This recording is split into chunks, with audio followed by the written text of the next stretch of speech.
Hi guys, myself Poonam. Today discussing topic CPR in detail. Any doubt please comment. I am clear you doubt. This important topic in medical education. Now start this video. आज की video में हम पढ़ेंगे कि CPR क्या होता है, CPR के बारे में सारी डिटेल में कि CPR क्या होता है, CPR कब देते हैं, CPR देने की क्या कॉम्प्लिकेशंस होती हैं, इसका क्या मैनेजमेंट होता है, इसके बारे में डिटेल में पढ़ेंगे हम आज की वीडियो में। तो सबसे पहले हम पढ़ेंगे introduction. CPR is a life-saving technique useful in many emergency include heart attack in which someone's breathing और heartbeat stop। CPR एक लाइफ सेविंग तकनीक है जो कई इमरजेंसी कंडीशनों में क्या यूज होती है, जैसे हार्ट अटैक आना और किसी पर्सन की ब्रीथिंग या फिर हार्ट बीट रुक गई है, तब हम क्या उस पर्सन को क्या CPR देते हैं। CPR एक नेचुरल प्रोसेस है। नेक्स्ट अब हम पढ़ेंगे कि CPR देने का एक जो सिस्टमेटिक तरीका होता है जिसे हम चेन ऑफ सर्वाइवल भी बोल सकते हैं, तो हम उसके बारे में जानते हैं। तो क्या होती है, तो पहला ईयरली असिस, पेशेंट को पहले हम असिस करेंगे। देन सेकंड है ईयरली CPR, फिर हम उसको क्या CPR देंगे।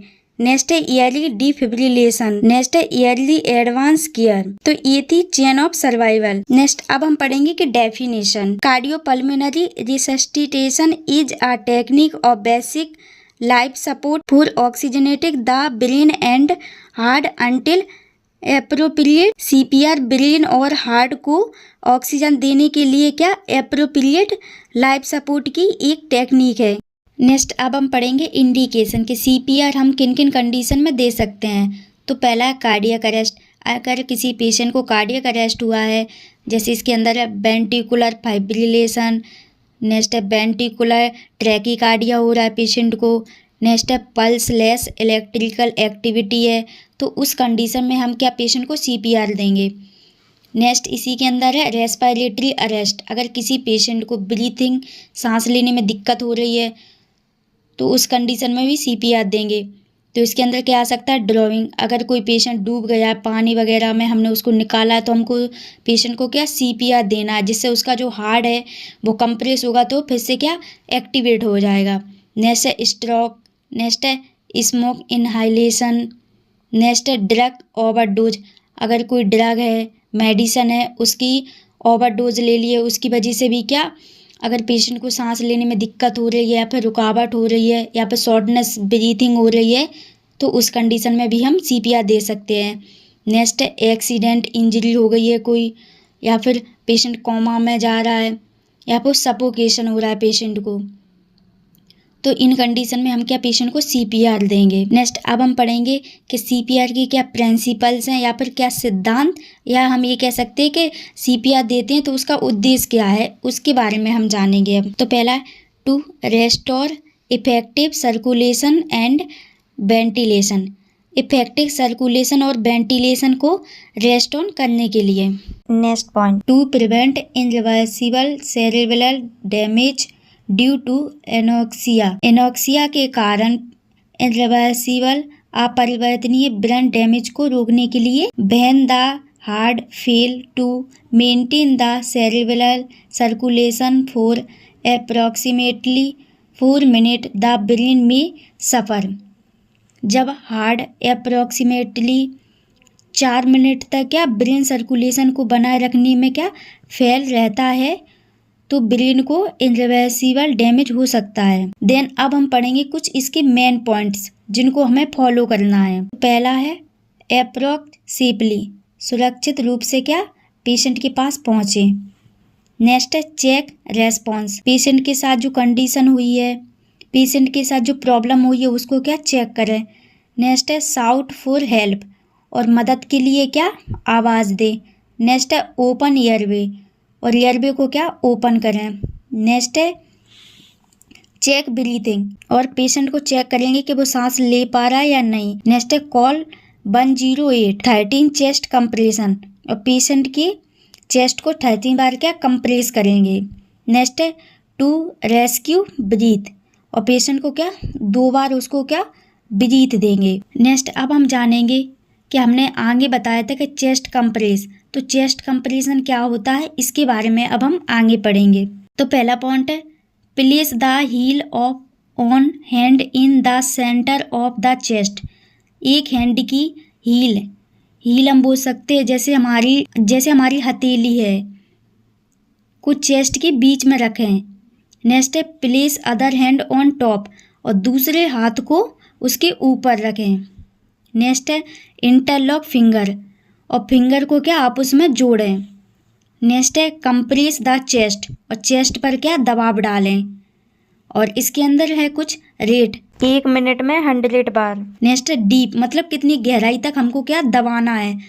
तो इसमें हम 4 से 5 सेंटीमीटर या फिर 1.5 to 2 इंच तक हम कंप्रेस करेंगे ना, तो दबाएंगे पेशेंट की चेस्ट को।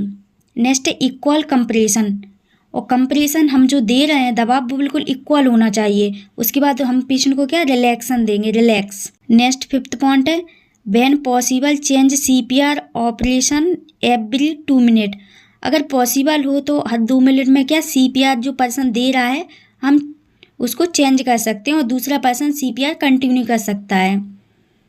नेक्स्ट अब हम जाने के रेशियो ब्रीथ क्या होती है। तो उसमें पहला पॉइंट है, पिंच द नोज। जो पेशेंट है उसको कार्डियक अरेस्ट हुआ है तो उसको जब हम CPR देंगे तो उसकी जो नोज है उसको दबाएंगे। नेक्स्ट है, टेक अ नॉर्मल ब्रीथ, और उसको क्या normal breath. Place mouth over mouth, और जो पर्सन का माउथ है उसके ऊपर अपना माउथ रख के उसको क्या ऑक्सीजन दे। कम से कम एक बार में 500 से 600 लीटर ऑक्सीजन पेशेंट के अंदर जानी चाहिए। नेक्स्ट है, below until the chest rise. Chest के ऊपर उठने तक फूकें, जब तक पेशेंट का क्या चेस्ट ऊपर को थोड़ा उठने ना लगे।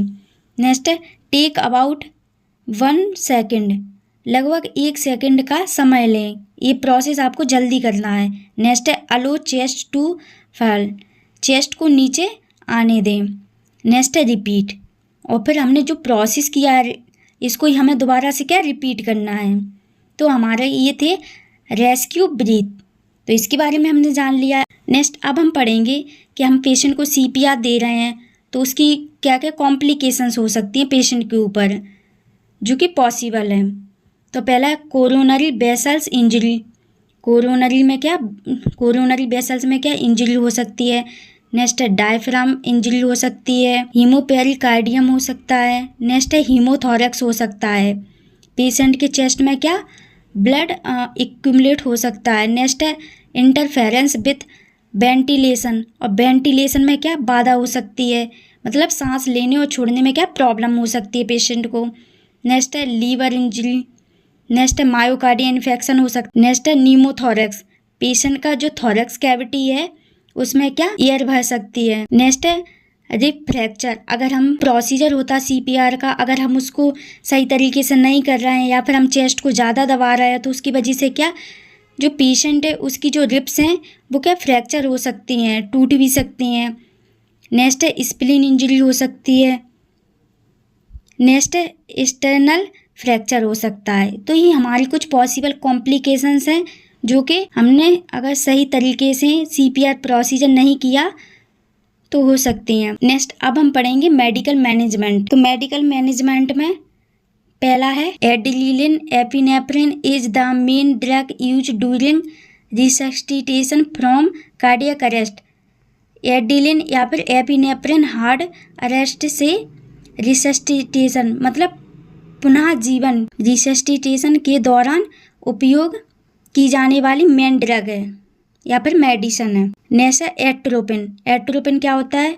Atropine as a single dose of 3 mg is sufficient to block vagal tone completely and should be use on each case of asystole. 3 mg की सिंगल डोज के रूप में एट्रोपिन बॉबल ब्लॉक को पूरी तरह से ब्लॉक करने के लिए क्या सफिशिएंट या फिर पर्याप्त है और एसिस्टॉल के मामलों में एक बार यूज किया जाता है। Next, it is also indication for symptomatic bradycardia in a dose of 0.5 mg। यह 0.5 mg का डोज में सिस्टोमेटिक ब्रेडिकार्डिया के लिए भी इंडिकेट किया जा सकता है। एम्यूडेरोन, तो एम्यूडेरोन क्या होता है ये जानते हैं। It is an anti arrhythmic drug. एम्यूडेरोन जो ड्रग है वो एंटी एरिथमिक ड्रग है। तो ये था हमारा मेडिकल मैनेजमेंट। नेक्स्ट अब हम पढ़ेंगे कि नर्सिंग मैनेजमेंट क्या है सीपीआर का। तो पहला पॉइंट है maintain airway patency with use of airway adjust as required. आवश्यकता के अकॉर्डिंग एयरवे पेटेंसी उपकरणों के उपयोग के लिए क्या एयरवे की ओपनिंग कंडीशन को बनाए रखना। नेक्स्ट है assist with intubation and securing of ETT. Intubation और ईटीटी को सुरक्षित रखने में क्या हेल्प करना चाहिए। नेक्स्ट नर्सिंग मैनेजमेंट है इंसर्ट गैस्ट्रिक ट्यूब एंड और facilities gastric decompression post intubation as required. अगर रिक्वायरमेंट है तो गैस्ट्रिक ट्यूब डालना और इंटूबेशन के बाद गैस्ट्रिक डिकम्प्रेशन की सुविधा प्रदान करना पेशेंट के लिए। नेक्स्ट है assist with on going management of airway patency and adequate ventilation. और एयरवे की ओपनिंग कंडीशन और पर्याप्त वेंटिलेशन के लिए कंटिन्यू मैनेजमेंट में हेल्प करना चाहिए। नेक्स्ट मैनेजमेंट है support less experience staff by guidance. For example drug preparation.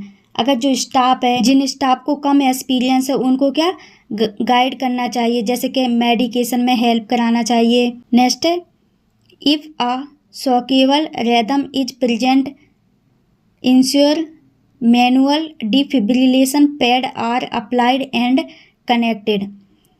यदि शॉकेबल रिदम है तो सुनिश्चित यहाँ पर इंश्योर करें कि मैनुअली डिफिब्रिलेशन पैड लगाए गए हैं और कनेक्ट किए गए हैं क्या। नेक्स्ट है if CPR is in progress prepare and independently double check and level 3 dose of adrenaline. यदि सीपीआर चल रहा है तो एड्रेनालिन की 3 डोज रेडी करें और इंडिपेंडेंटली मतलब स्वतंत्र रूप से दोबारा चेक करें और लेबल करें। नेक्स्ट नर्सिंग मैनेजमेंट है prepare and administer IV fluid. और आईवी फ्लूइड प्रिपेयर करें और एडमिनिस्ट्रेशन मतलब पेशेंट को लगाएं। Document medication administrate include time. और पेशेंट के लिए जो भी मेडिसिन लगाए हैं प्रॉपर फाइल में लिखे, उसका टाइमिंग लिखे, कौन सा मेडिसिन लगाया है, किस रूट से लगाया है, कितना डोज लगाया है, किस पेशेंट को लगाया है, ये प्रॉपर तरीके सिस्टोमेटिक तरीके से ये इसकी एंट्री करें। आज की वीडियो में हमने सीपीआर के बारे में पढ़ा है। इसमें से अगर आपको कोई भी समझ में नहीं आया तो कमेंट में लिखें। Thank you.